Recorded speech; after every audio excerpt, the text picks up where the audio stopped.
All right, everyone. So we are going to be looking at fraction addition today. Um, yeah. So fraction addition. Okay. All right. So one of the things that we must note about a fraction is that, for example, the fraction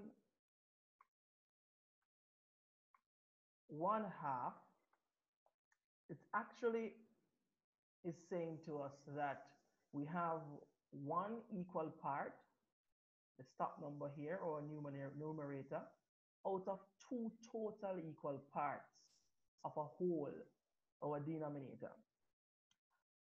As a result of this, we know that we can indicate a half to be something like about that.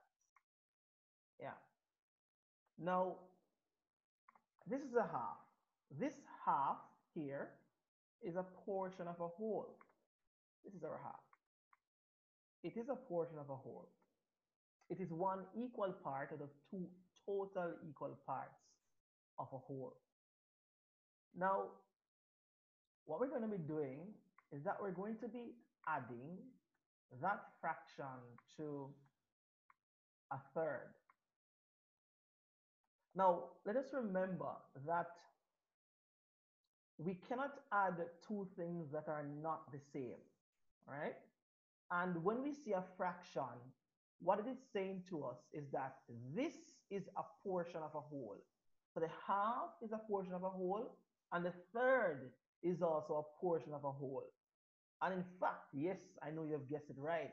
It is a portion, the two of them are portions of the same whole. All right? So here we have one entire whole here, and we have divided this fraction into a half. Now, let us say you're going to be giving somebody something, right? Now, this half, we're also going to be sharing it to give somebody a third of it, right? So you gave away a half, and now you want to give away a third. So let's look at what a third looks like. A third says one equal part out of three total equal parts of a whole. That makes a third look something like this. Okay. Yeah, about that. All right, now that we have our third and we have our half, then we can look at how we can actually add these fractions. So we basically have this being a third, and all of this over here is our half. This is our half, and this is our third. Now we want to add these fractions together. Now remember, the numerator says equal parts, and the denominator says total equal parts. So it is saying to us that in order for us to add these two fractions, they must be the same size. Now, if we look at these two fractions, we realize that they are indeed not the same size. So I'm just going to erase that. So here is our third. Our third here. I know it's not the best drawing. Here is our third, and here is our half over here. Now again, as I said, the fractions is saying to us, we have equal parts that have total equal parts of a whole. So now we have this half that, let us say, we gave it to Tom, and this third that we gave to John. Now we're trying to add these two together from the same whole. And when we look at these, we realize that they are not the same size. And remember, addition says that in order for us to add something conceptually, they must be the same. They must look the same, right? So a half and a third, they don't look the same. The half is actually, as you can see, it's bigger than the third, yes? And so now, to add these, there is only one logical thing we can do. If we realize right in here, there is a portion, a fraction that was not shared out and it's not in the whole debate right now, which is right here. Our third, this is our third, and this is our half. Now, in essence, what we need to do is that in order for us to add these fractions, we have to make these fractions the same. And in fact, when we say the same, we mean the same size. So what we're going to be doing is we're going to be seeing how we can get every single portion here to be of the same size. And we're going to use this middle part here as our guide to start off divide these fractions up. Now we're going to start by dividing the third. Now if we gauge right, we realize that when we divide the third, we can see where when we try to make the third look the same like this portion in here, we actually get the third now becoming 2 and not 1 anymore. There's now 2. All right. Now we're going to do the same thing to our half. Our half is right at this black line here. Now when I try to get my half to look like this middle portion here, we realize that we get just about,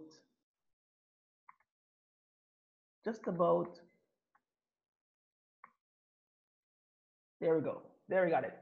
Now our half is now 3 equal parts, all right? So our half is now 3 equal parts. Now in essence, we are trying to add this 2 and this 3, yes, equal parts. And as a result, when we add our 2 and our 3, what we get is 5 equal parts. And you guessed it right, our total equal part is now 1, 2, 3, 4, 5, 6. Yes, this is a 1, 2, 3, 4, 5, 6 total equal parts. All right. So therefore, our answer is 5, 6. All right. Which means we have 5 equal parts out of 6 total equal parts of our whole. All right. And that's what happens during fraction addition. We have to get our fractions to be the same size before we can actually add them together. All right. Now, some people might say, now how do I actually derive a procedure for all of this? Well, you'd realize that our third here, this is our third here is the same as us multiplying by 2. You guessed it right. And our half here was the same as us multiplying by 3. All right. So we multiplied 3 by 1 and we got 3. And we multiplied 3 by 2 and we got 6. This is what we call an equivalent fraction. All right. 3/6 is the same as 1/2. All right. Now, when we multiply our 1/3 by 2, we realize that we got 2.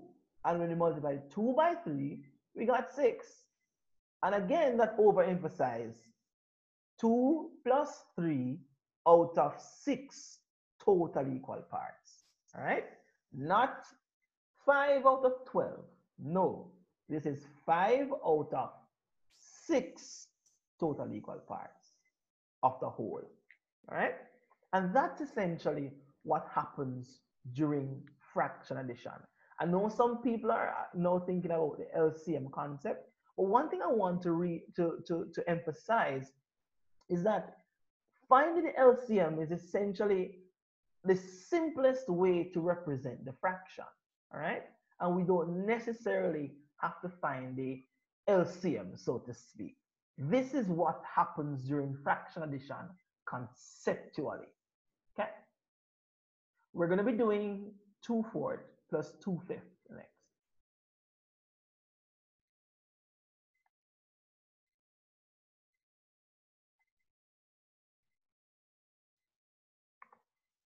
What we must remember again is that fractions are portions of a whole. So it's not two different wholes. It is one whole, and we have fractions of that whole. And what we're trying to do is we're trying to add these fractions together to actually get to determine how many total equal parts we have, how many equal parts we have out of total equal parts of our whole. All right.